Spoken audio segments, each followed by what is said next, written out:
Ladies and gentlemen, welcome to the Draft Room.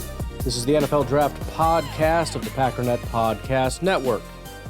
If you'd like to call into the show, you can feel free to do so. The phone number here is 608-561-3243. So the plan for today is going to get a little bit derailed. Again, with the Combine coming up, I want to make sure we're all, what the heck is that little symbol? We're all, as up on the Combine as humanly possible, right? So I do this every time, and it gets very, very annoying because in my mind, I want I'm going to solve it. You know, I'm going to solve the equation as though there is a way to solve the equation. I'm going to find the perfect formula. I'm going to run the perfect code, and we're going to figure this thing out as far as the, exact formula so that when somebody runs through all the drills at the Combine, I can tell you how good they're going to be based on X, Y, and Z. There's several problems with that, and as I sat here and wasted a lot of time, I shouldn't say wasted, but as I sat here just going through it, it's like an annual thing I need to go through where I just need to remember the goal and the situation that we're in. So it's actually very easy to get correlation, right? I mean, the hardest part is finding a good value metric. In other words, how good an NFL player is. But then just taking all the players, giving them all a value metric, and then running that against all the Combine data, you can get correlations relatively easily. That's the easy part. The hard part is now, and in fact, let's just start with that. Let's just go through it because I have the data, and then we'll go through it, and then we'll describe what the problem is. So if we just kind of go through, I'm not going to go through every single cell here, but if we just kind of go through the different Combine things, including height and weight. If you look at weight, for example, the highest correlation with weight and success is offensive tackle. It's not super surprising, right? Bigger technically probably means better. The correlation is 0.179. Safety is actually the next one, which is a little surprising, but interesting, at 0.111. Then there's a pretty big drop-off at wide receiver, 0.52 or 0.052. Quarterback, 0.013. We're basically talking about nothing. Linebacker is basically exactly zero, negative 0.01. Then you have negative correlations. Tight end, then cornerback, then running back, then defensive end, then defensive tackle, which is kind of interesting, but actually not all that surprising. If you think about defensive tackle, for example, edge may be a little bit surprising, but if you think about defensive tackle and you think about what success means, especially if we factor, pass rush probably being pretty important in that evaluation, you're probably going to have more 280, 290, 300-pound guys that are successful than 320, 330, 340 guys, right? In fact, the higher you get, the more likely they are to be, at best, a decent run defender. But a very good defensive tackle, probably not. Defensive end, a little surprising, but actually not super. There are 280, 270-pound guys, and some of them are successful, but, a lot of, especially today, as we kind of move back through, we kind of went through a phase of wanting to get bigger and bigger and bigger, and now it seems like we're kind of going more smaller and smaller and smaller again. You're seeing the 245, 250-pound guys that are starting to succeed. So whatever, right? Okay, so there's that. If we look at height, and I'll make all this available on Patreon, by the way, for those that are interested, because again, it is interesting.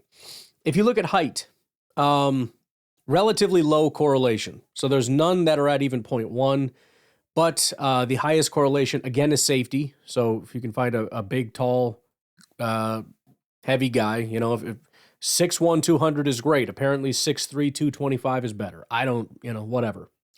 Then it drops to 0.039 for wide receiver, just so barely quarterback, and then basically 0 for tight end, 0 for running back, and then very low inverse relationship to defensive tackle again, even much lower actually than defensive. Actually, the correlation, negative correlation between defensive tackle is actually relatively high.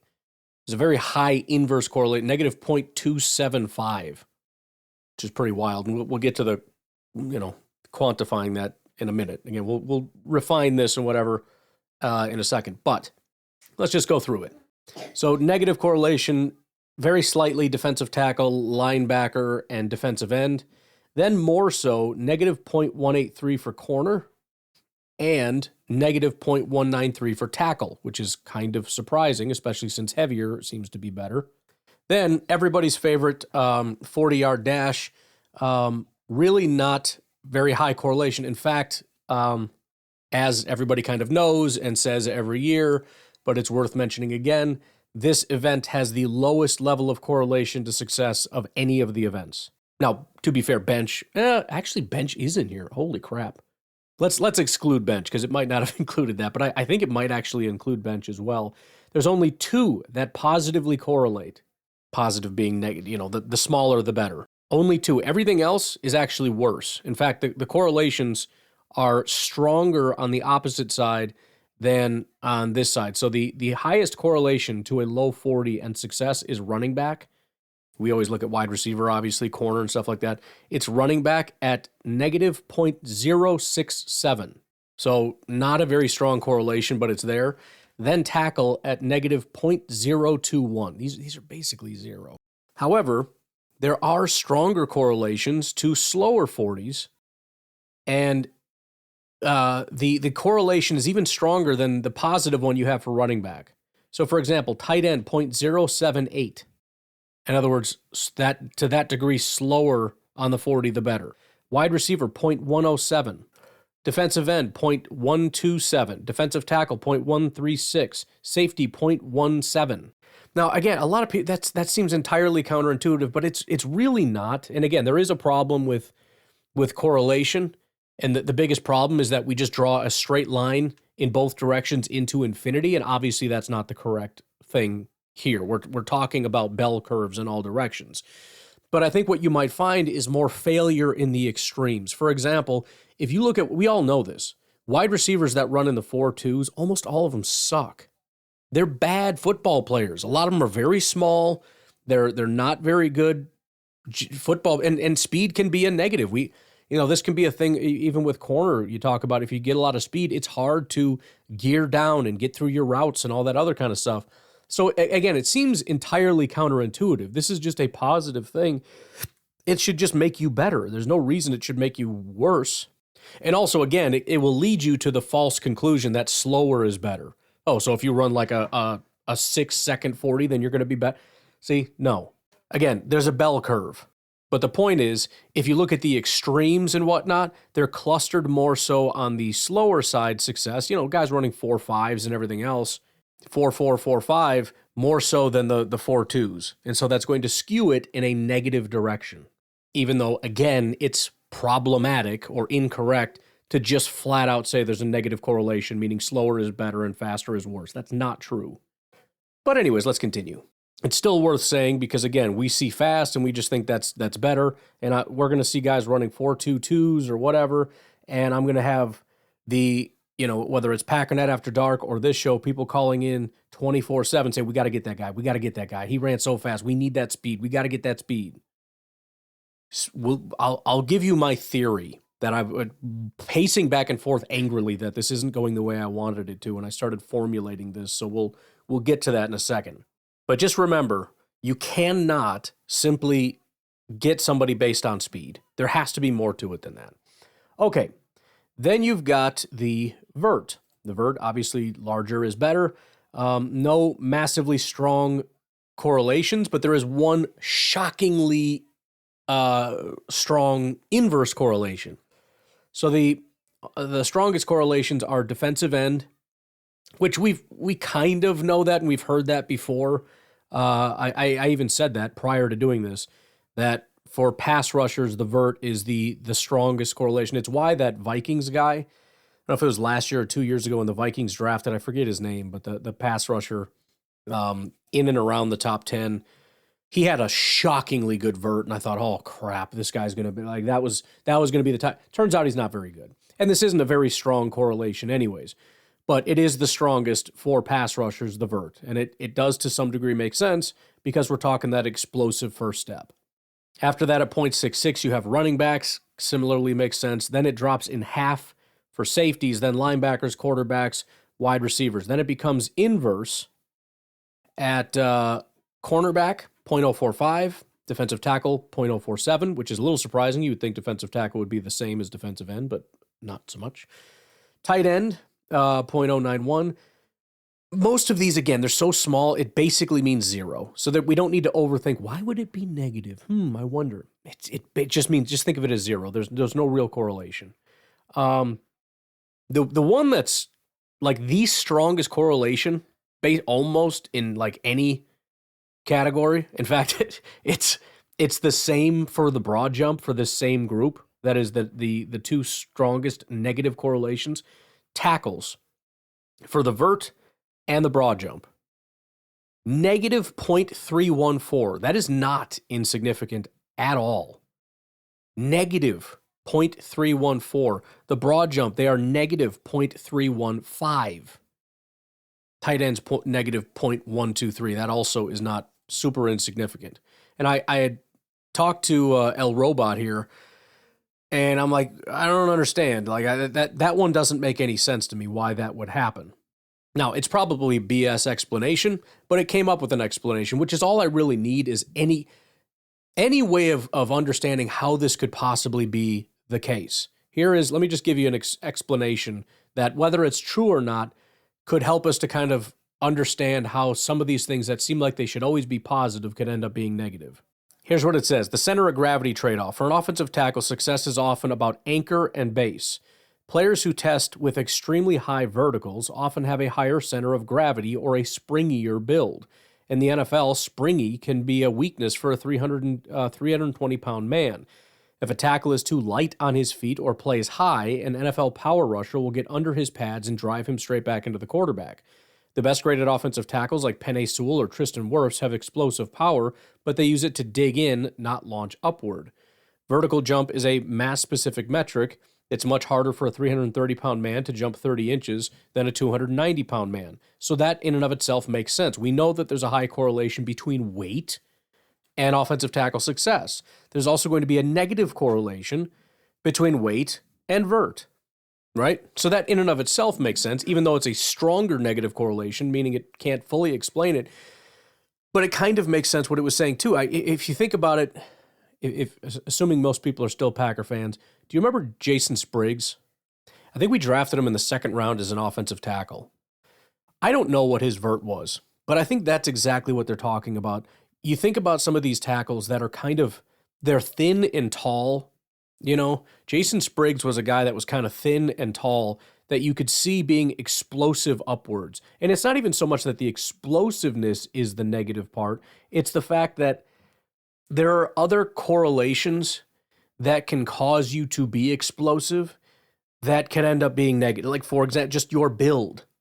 Guys built like Penei Sewell are going to struggle to, and he probably had a great vert because he's a freak and that's why he went early. I have no idea.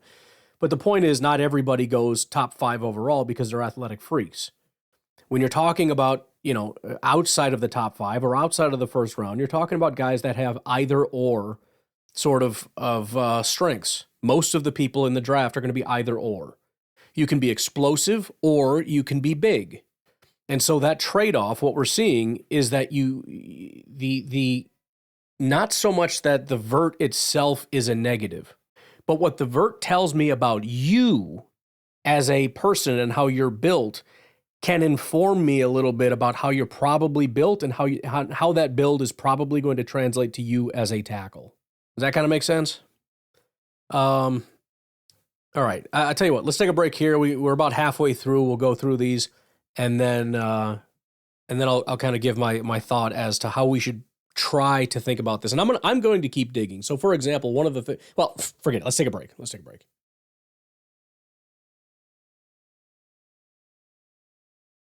All right. So, like I said, I'm gonna keep digging into this. I actually did do a bell curve for offensive tackle weight and all that stuff. So I'll keep poking around and I'll hand this over to the folks over on Patreon and whatnot. But continuing on, the bench, higher being better. Quarterback is not even listed, presumably because there's just not enough people participating, which would make sense. It's the second lowest number of people. on my sheet here. Highest correlation, and not necessarily insignificant, linebacker 0.083, and safety again. Man, I'm telling you, the safety prospects you should be looking for based on this. Just again, not it into infinity doesn't make sense, but man, the bigger, stronger. Again, if you got to choose between the 6'1", 200 or the 6'3", 225s, or even 215, I'm just saying. So linebacker and safety in the 0.08 range. Then you get down into basically the 0 range. You got some negatives. Running back 0.039, which again kind of makes sense. And I think similarly, it's more about what the build can inform us about you as a prospect. The strong negatives, and one of them being somewhat surprising, especially what we just talked about, offensive tackle, negative 0.132. That one makes almost no sense to me based on everything we just said, for bigger is better and all that stuff. Whatever. And then the biggest one is tight end, 0.215. Again, you can use your imagination on that. The bigger, stronger tight ends, probably your especially because it can go out into infinity. Some of the tight ends are massive monsters. 275-pound beasts, you know what I mean? Almost none of them are going to be successful tight ends in the NFL. The nuance is probably somewhere in the middle, you know, where you've got your Tucker Crafts and your Luke Musgraves. They're not on the extremes. I mean, Luke maybe a little bit with the 40 time, but a lot of the guys we're talking about are not in the extremes, which again is where some of this data gets to be sort of stupid, and bell curves become a little bit more important maybe, but whatever. Again, I want to go through it anyways, even though what we're eventually going to get to is why I think most of this is stupid and useless. Short shuttle. The three that really correlate. So I'm kind of going based on like 0.1 or higher in either direction. In fact, looking at like mathematics, basically none of these. So 0 to 0.1 is noise, which is almost all of this. 0.11 to 0.25 is very small trend, but mostly noise. 0.26 to 0.45 is when you're in kind of like there might be something here range, which is almost none of this. And then 0.46 or more is strong signal. That's literally none of these, which again is why it just is not really telling us very much. But anyways, the ones that are at 0.1 or more, so short shuttle, again, you want a smaller number. So a negative correlation is tight end, meaning the better a tight end does, the less it means, or the worse it means, or what, however you want to phrase that. The two that are positive and somewhat strongly positive are running backs at 0.163, tackles at 0.221, meaning the lower the number, the better. Three cone. The one inverse relationship is, again, tight end. Apparently you want just a useless tight end that does nothing. The worse the tight end does at the combine, the better he's going to be. The positive correlations here, you've got running back, running back is the best one at 0.181. Exact high tackle, 0.181. And then what we did is created a speed score, which is similar to what you'd find at like RAS. It's sort of like weight adjusted speed. Again, no super strong correlations here, but the best one is safety at negative 0.119, wide receiver at 0.103, and then on the negative side, there's basically nothing. So there you go. These are the correlations. And again, the first thing that jumps out at you when you look at this is almost every single one is pure noise. Almost every single one tells you there is zero correlation. Zero. There's nothing here. There's no correlation between height, weight, 40, vert, bench, broad, shuttle, three cone, nothing.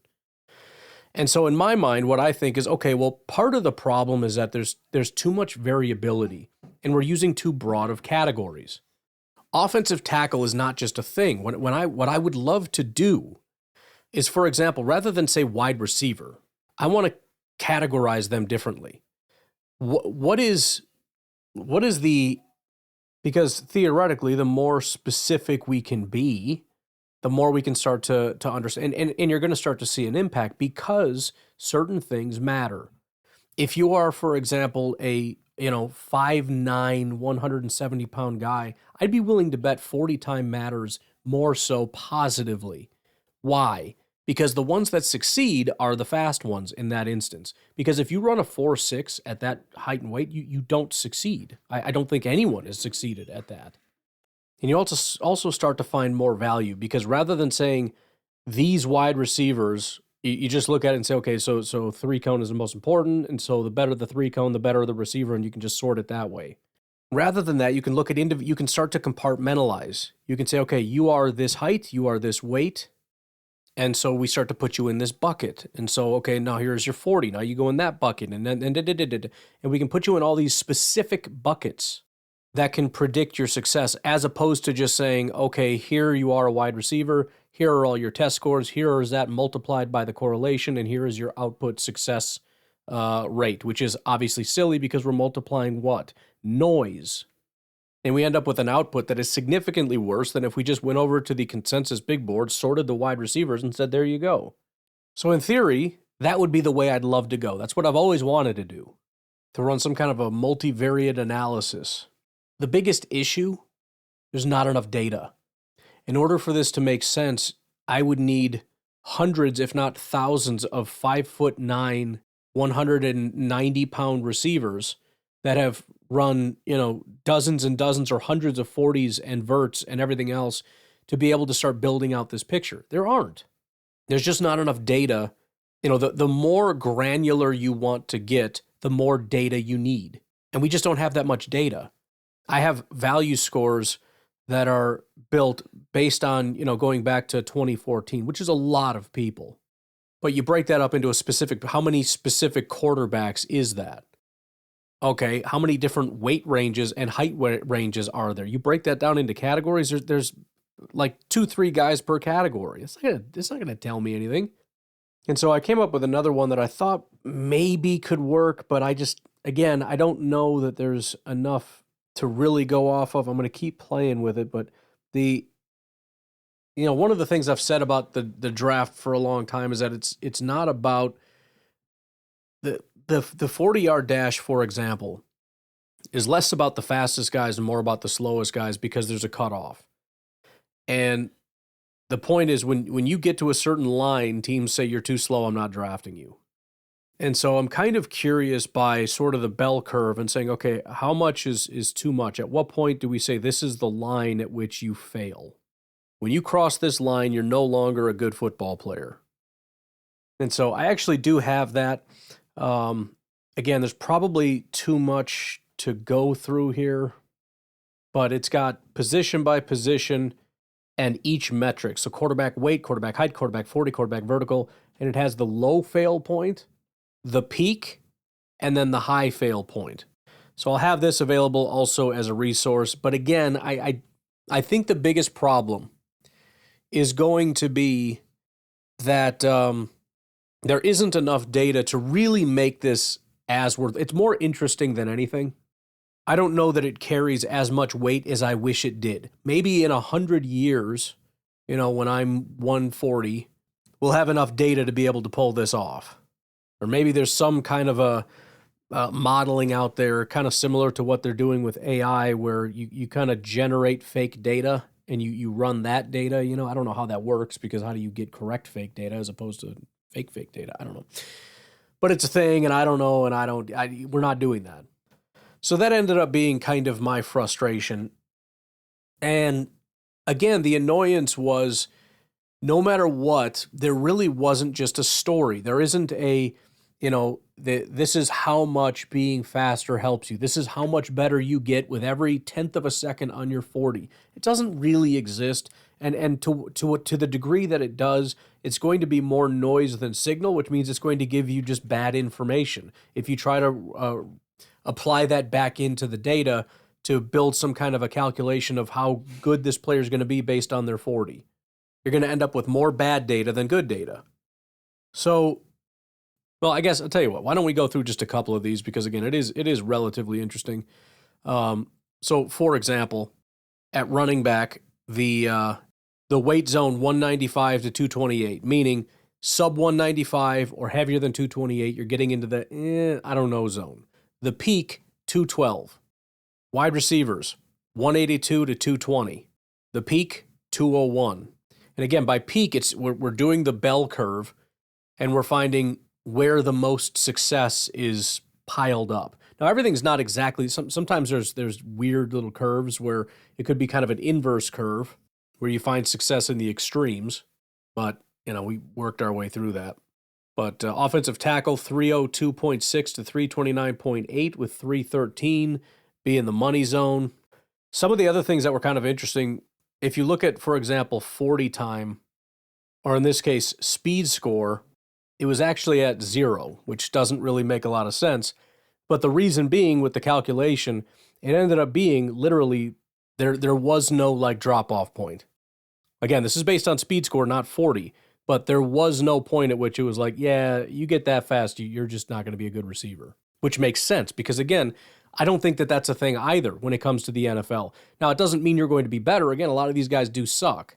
But there is no cutoff at which, but if you're running a 4.22, I'm not drafting you. There is a cutoff, for example, though, on the other side.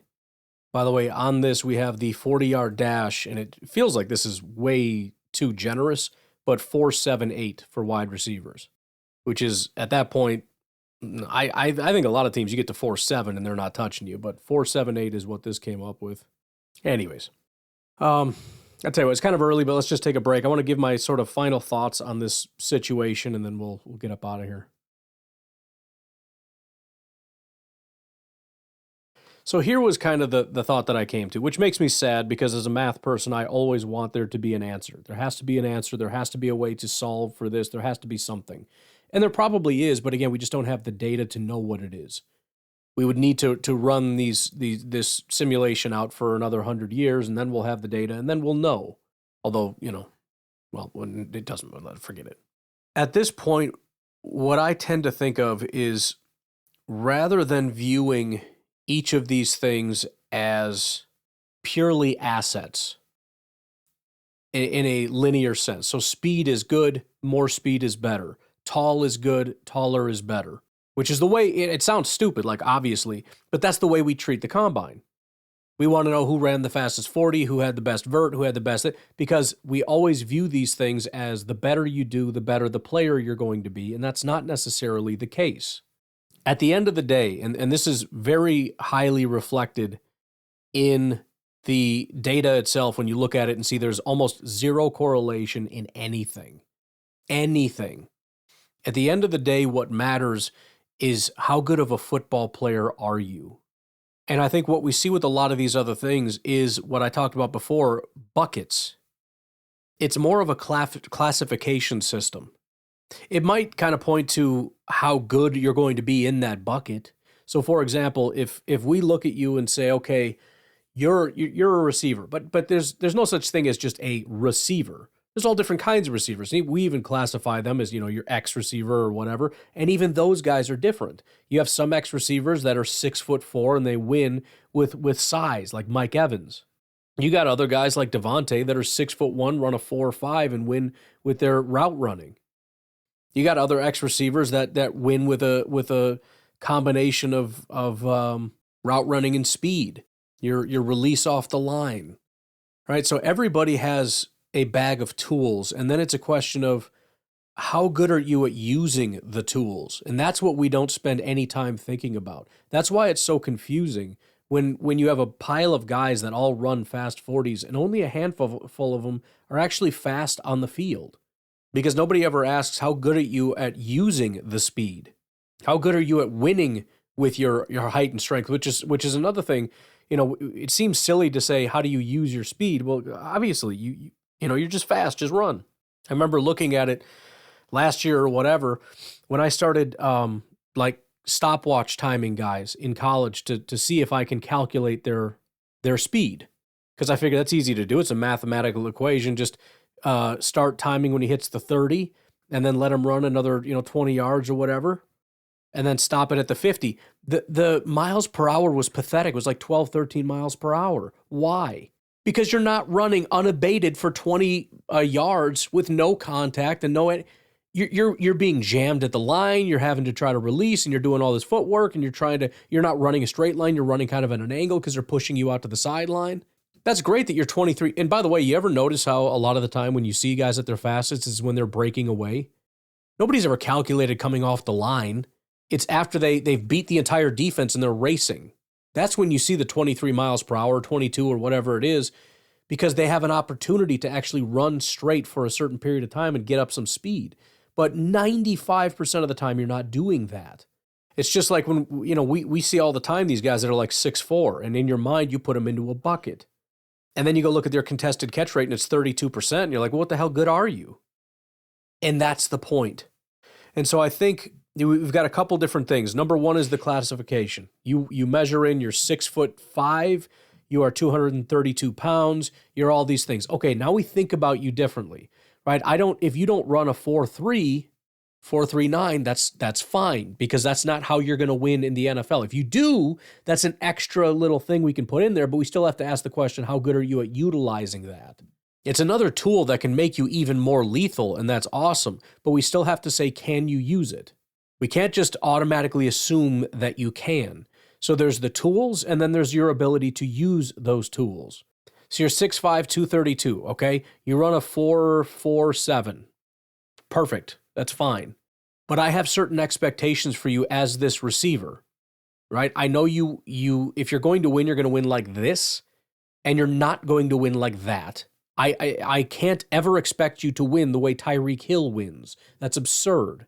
But I can't just look at you and say you're Mike Evans because you're built like him and you'll play like him. No, Mike Evans isn't just height and length and size.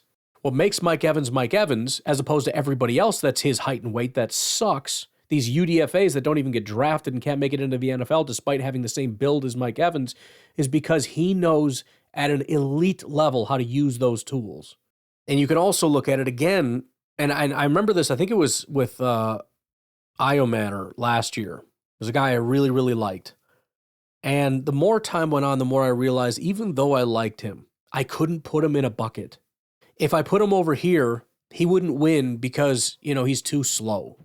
And if I put him over here, he can't win because, he can't, separate. And if I put him over here, he doesn't win the 50-50 enough. There just wasn't an area, right? I mean, he looked good in college and he did some cool stuff or whatever. I couldn't put him in a role in the NFL and say, here is where you can win and how and whatever. So I think with the combine too, you have sort of confirmation, so I'm going to put you as a wide receiver in the speed bucket or whatever. And I've seen based on your tape that you can do it. You know how to utilize those tools. But if you come in here and run a 4.42, now what good are you? What are you as a valuable receiver? I can't put you in the speed bucket anymore because you don't have the speed. So you're a small receiver. I mean, so now it has to be something else. Okay, well, do you have the release? Do you have this? Do you have that? There has to be something that I believe you can win with. But I still have to verify. Okay, you're a great route runner. Okay, let's go see the 3-cone. Not that 100% directly correlates, but you get what I'm saying, right?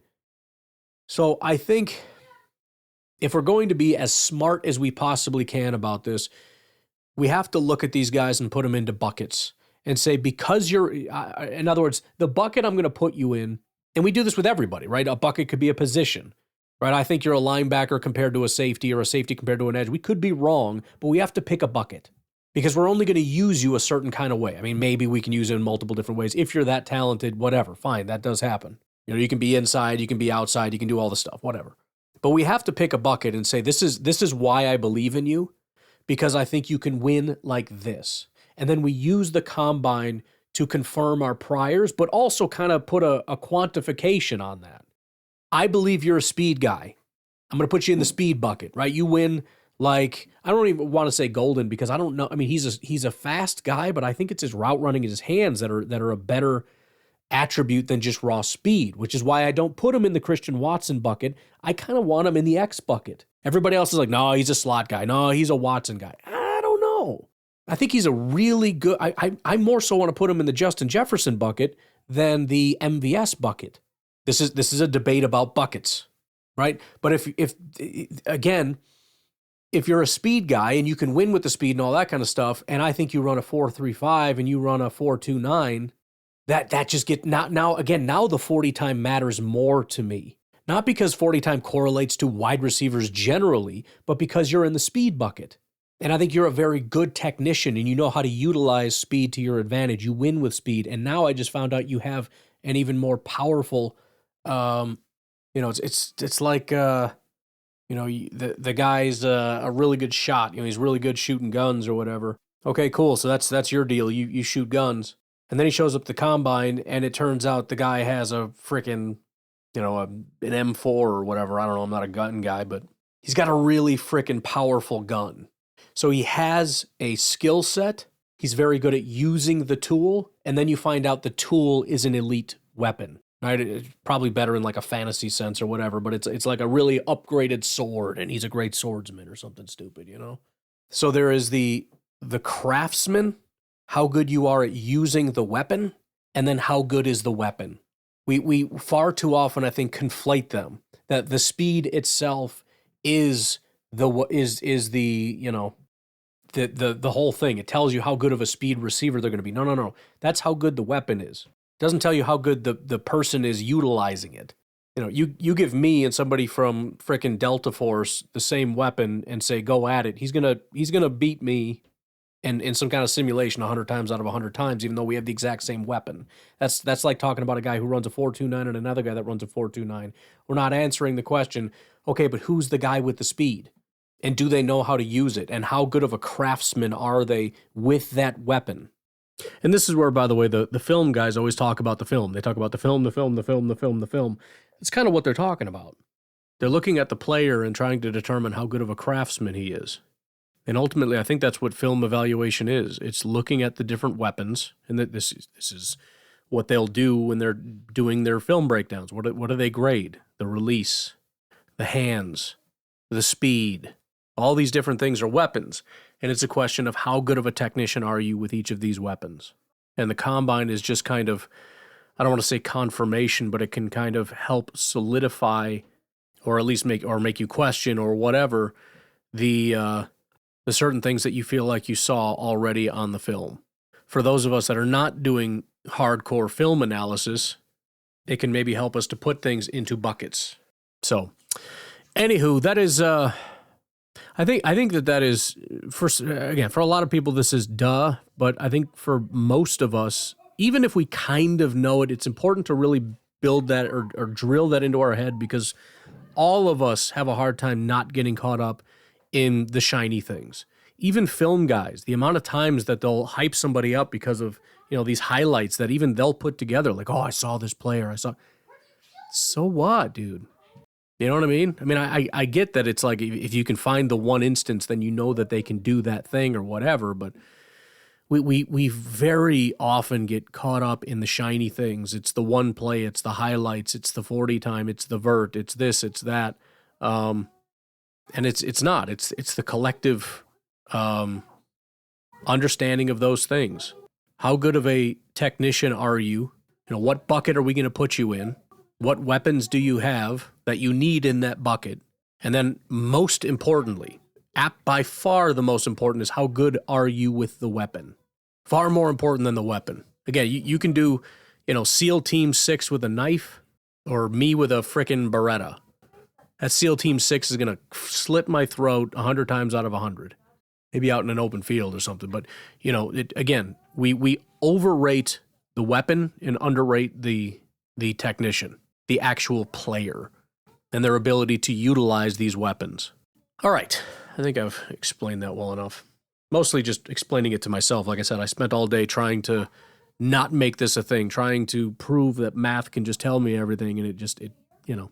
Again, it's not that it can't, we don't have the data, and so we have to try to understand things the right way and then go from there. All right, I'm out of here. You all have a good rest of your day. I'll talk to you later. Bye-bye.